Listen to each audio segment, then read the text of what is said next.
দর্শক, সাবেক জাতীয় ক্রিকেট দলের অধিনায়ক তামিম ইকবাল হৃদরোগে আক্রান্ত হয়ে কিন্তু এই কার্ডিয়াক কেয়ার ইউনিটে ভর্তি রয়েছেন এবং কিছুক্ষণ আগে আমাদেরকে চিকিৎসকরা যেমনটি জানিয়েছেন যে তিনি কিন্তু এখন যেই শঙ্কাটি নিয়ে এখানে এসেছিলেন তার থেকে কিন্তু এখন অনেকটি তার উন্নতি হয়েছে।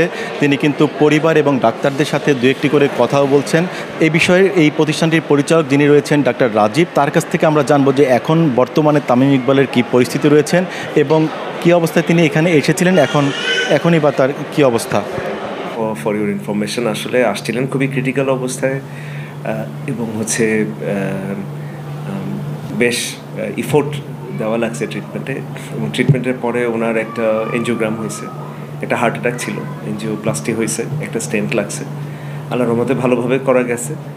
তারপরেও যেহেতু কন্ডিশনটা যখন এসেছিলেন তখনই ক্রিটিক্যাল ছিল, আমরা এখনও ক্রিটিক্যাল লেভেলেই ওনাকে রাখতেছি আর কি।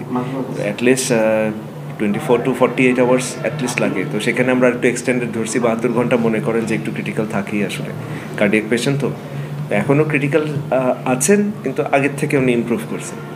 আপনারা কি একটা কথা বলতে পেরেছিলেন? ওনাকে এক্সট্রিবিউট করা হয়েছে, ভালো আছেন এখন। হ্যাঁ, কথা বলা গেছে, কথা বলেছেন। দর্শক, যেমনটি শুনছিলেন ডক্টর রাজীব, যিনি এই কেপিজি প্রতিষ্ঠানের পরিচালক, তিনি যেমনটি জানাচ্ছিলেন যে এখন কিন্তু অনেকটাই শঙ্কা মুক্ত বলা চলে যিনি সাবেক জাতীয় দলের ক্রিকেটার তামিম ইকবাল তার অবস্থা, এবং তারা বলছেন যে 24 ঘন্টা থেকে 72 ঘন্টার পর্যন্ত কিন্তু তাকে তারা একটি পর্যবেক্ষণে রাখবেন এবং তারপরেই হয়তো তিনি পুরোপুরিভাবে সুস্থ হয়েছেন কিনা সেটি কিন্তু বলা যাবে।